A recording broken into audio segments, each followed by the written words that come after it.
हार के जीतने वाले को भले ही बाजीगर कहते हो, लेकिन जो जीत कर भी हार जाए उसे बीजेपी कहते हैं।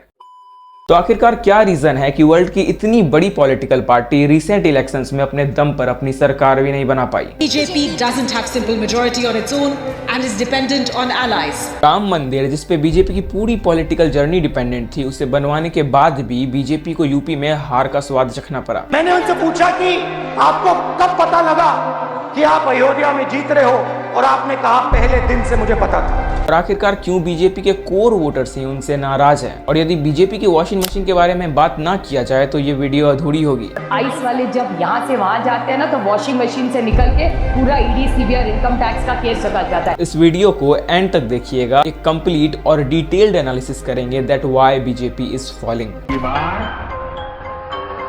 इधर-उधर होने वाले नहीं है, हम रहेंगे आप ही के साथ। ऊपर देखिए 297 पर एनडीए है, 211 पर इंडिया है। सत्ता का खेल तो चलेगा, सरकार आएगी, पार्टियां बनेगी, बिगड़ेंगी, मगर ये देश होना चाहिए।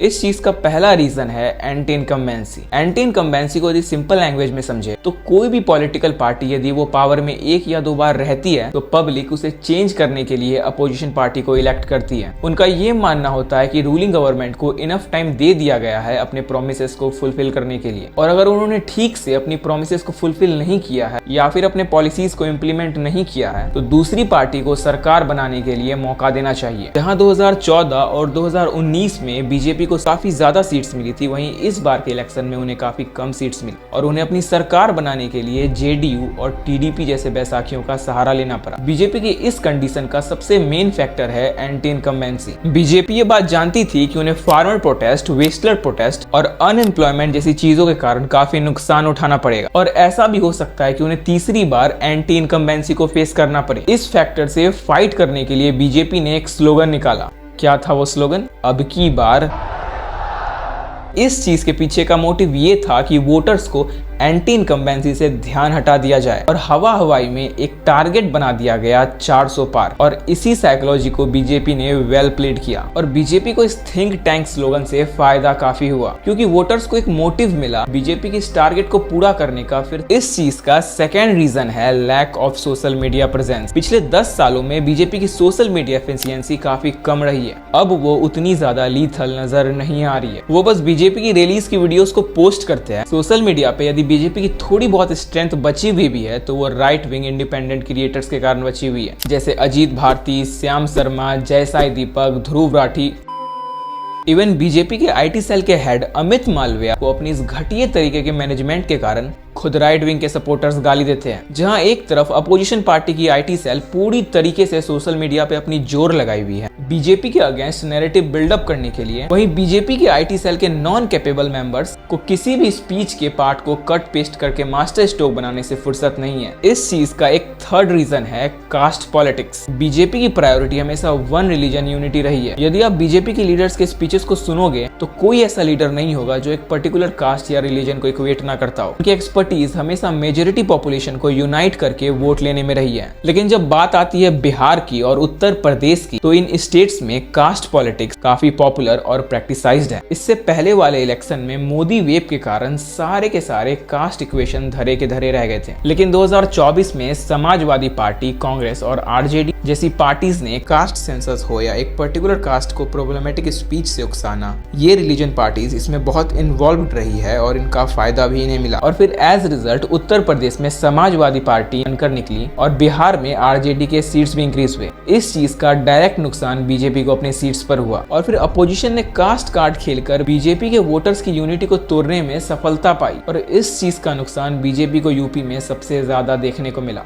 बीजेपी की सबसे बड़ी अचीवमेंट और सबसे बड़ा मुद्दा रहा है राम मंदिर। बीजेपी की पूरी पॉलिटिकल जर्नी इस राम मंदिर पर डिपेंडेंट थी, और अब रिसेंटली राम मंदिर बन भी गया और आर्टिकल 370 को हटा भी दिया गया, और अब एनआरसी और सीए के अलावा बीजेपी के पास कोई बड़े मुद्दे नहीं बचे हैं। और इवन अब जब बीजेपी फुल मेजोरिटी में है भी नहीं तो एनआरसी और सीए को इम्प्लीमेंट करना नेक्स्ट टू इम्पॉसिबल गेम है। और फिर इसीलिए बीजेपी के पास इस इलेक्शन में अपने काम के नाम पर वोट मांगने के अलावा कोई और बड़ा मुद्दा बचा सोचा ही नहीं है। एनआरसी और सीए चाहे भले ही कुछ लोगों के लिए बहुत इंपॉर्टेंट रखता हो, लेकिन मोस्ट ऑफ द लोग ऐसे हैं जिनको एनआरसी और सीए जैसी चीजों के बारे में पता ही नहीं है। वहीं पर अपोजिशन पार्टी बीजेपी के इस 400 पार वाले स्लोगन को काफी ज्यादा क्रिटिसाइज किया। उन्होंने पब्लिक में ये एजेंडा फैलाया कि यदि बीजेपी 400 सीट पार जाती है तो वो कॉन्स्टिट्यूशनली चेंजेस लाएंगे। उनको बाबा साहब अम्बेडकर के कॉन्स्टिट्यूशन से काफी ज्यादा प्रॉब्लम है। वहीं वहां पर अपोजिशन के पास अग्निवीर, अनएम्प्लॉयमेंट और रिजर्वेशन जैसे बड़े बड़े मुद्दे थे। और वहीं पर बीजेपी अपने सरकार के द्वारा की गए कामों के नाम पर वोट मांग रही थी।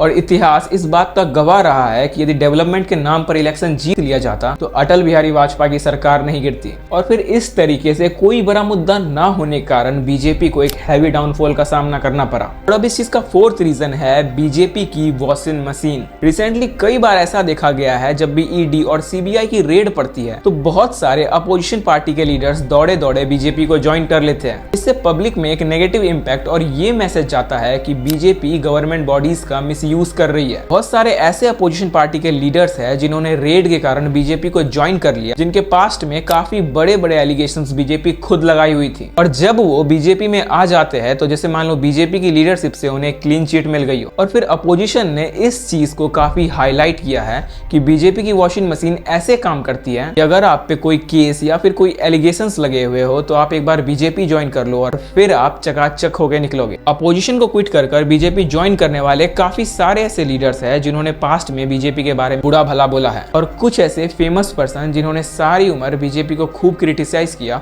और एट द एंड उन्हें आकर ज्वाइन कर लिया। और फिर इस कारण से बीजेपी के कोर मेंबर्स में काफी असंतोष बना रहता है। वो पहले जिनको अपोज और ट्रोल किया करते थे अब उनकी ही जय जयकारिता करनी पड़ती है। अपने लॉयल मेंबर्स को छोड़कर बीजेपी उन लोगों को टिकट दे रही है जो पार्टी के बाहर के मेंबर्स हैं। और फिर इस कारण से बीजेपी के मेंबर्स में एक गलत मैसेज सर्कुलेट होता है और फिर वो लोग बीजेपी से कटे कटे से रहते हैं। और फिर यही सारे रीजन से बीजेपी की वॉशिंग मशीन वाली इमेज बन गई है। और फिर पता नहीं क्यों बीजेपी ने अपने वर्कर्स को इंपॉर्टेंस देना ही छोड़ दिया है। फिर चाहे वो बीजेपी और आरएसएस का कनेक्शन हो या फिर बंगाल में वर्कर्स की हेल्प करना। और फिर बीजेपी की इस इग्नोरेंट बिहेवियर के कारण बीजेपी की मेंबर्स में काफी अपथ्रस्ट बना रहता है। और फिर कई सारे वर्कर्स ने बीजेपी के लिए इलेक्शन में काम ही नहीं किया। और शायद ये भी एक रीजन है बीजेपी की यूपी में ऐसी हार की। बीजेपी को इंटरनल पॉलिटिक्स को समझना होगा। और इस रिसेंट इलेक्शंस में योगी आदित्यनाथ को भी इग्नोर कर दिया गया था। उनके कैंडिडेट लिस्ट को इग्नोर कर ऐसे नेताओं को टिकट दे दिया गया जिनका ग्राउंड लेवल पर इतना इम्पैक्ट भी नहीं था। और आखिरकार कब तक वोटर्स मोदी के चेहरे पर वोट देंगे? वो कभी ना कभी तो अपने कैंडिडेट से सवाल पूछेंगे। मोदी के नाम पर ओवर कॉन्फिडेंस होकर हर बार काम नहीं चल पाएगा। और बीजेपी को अपनी इंटरनल पॉलिटिक्स को सुधारना सबसे बड़ी जरूरत है। और फिर इन सब रीजंस के अलावा भी कुछ ऐसे रीजंस हैं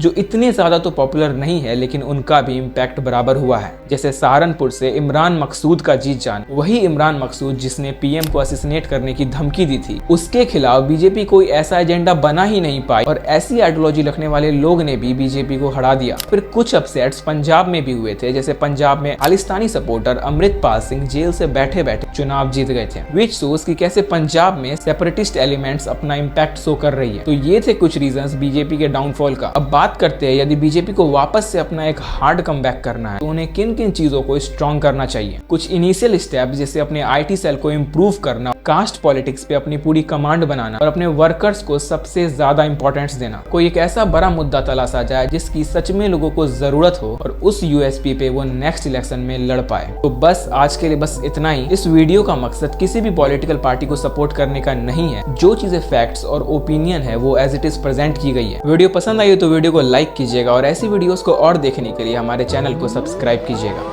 थैंक यू।